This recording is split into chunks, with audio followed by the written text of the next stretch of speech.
I talked about Rex Chapman because I just recently interviewed him, and I read his book before the interview.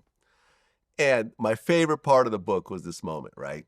Because remember when he played for Charlotte, his teammates were Muggsy Bogues and Del Curry, Steph Curry's dad. Yeah. And he said at the time, Del and his wife just had a baby Steph.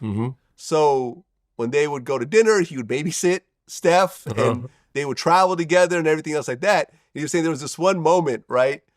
It was him, Del, and Muggsy and baby Steph in the baby seat, and they were all driving together.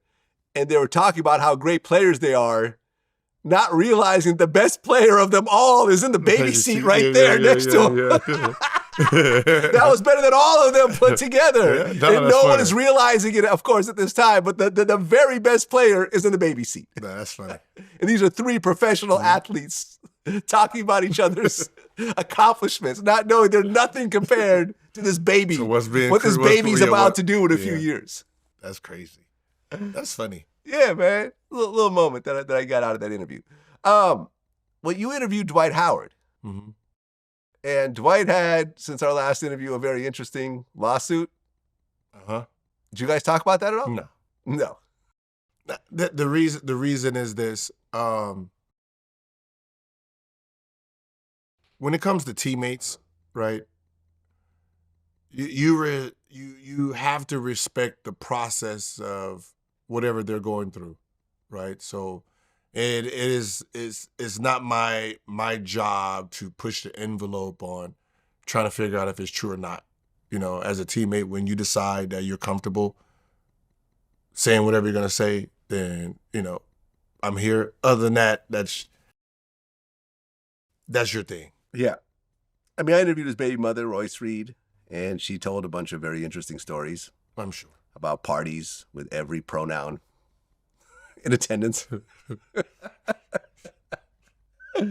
And listen, my man, Coach PR, that books a lot of interviews for us. He did an interview with him, and he asked him flat out if he was gay, and he didn't really answer the question. I think there's never a time to be gay. It's right now.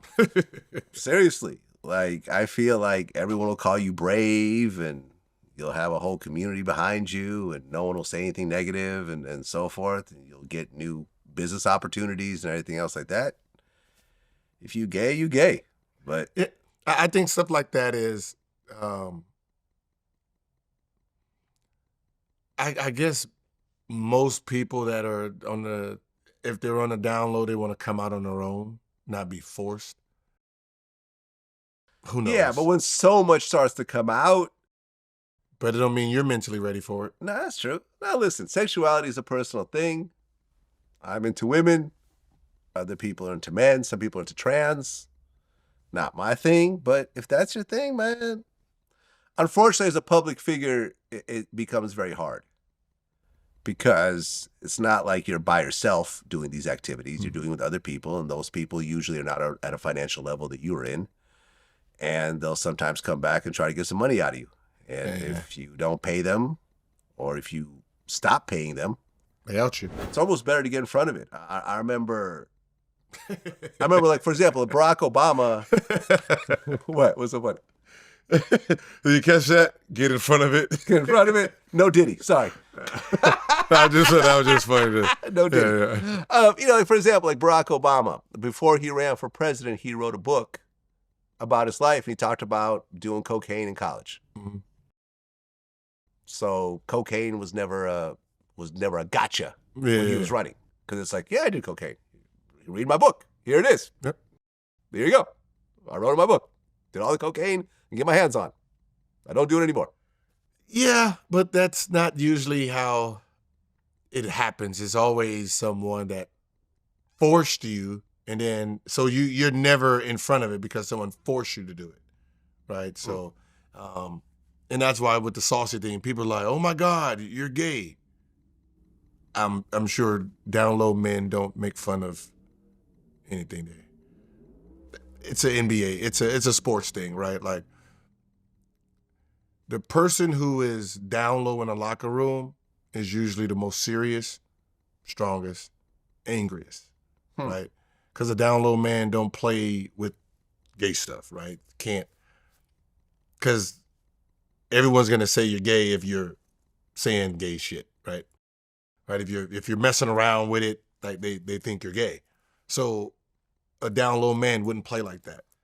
Do you know, without saying any names, of course, do you know, have you had gay teammates that just never came out the closet? For the most part, anyone who, well, single mother, we called you gay.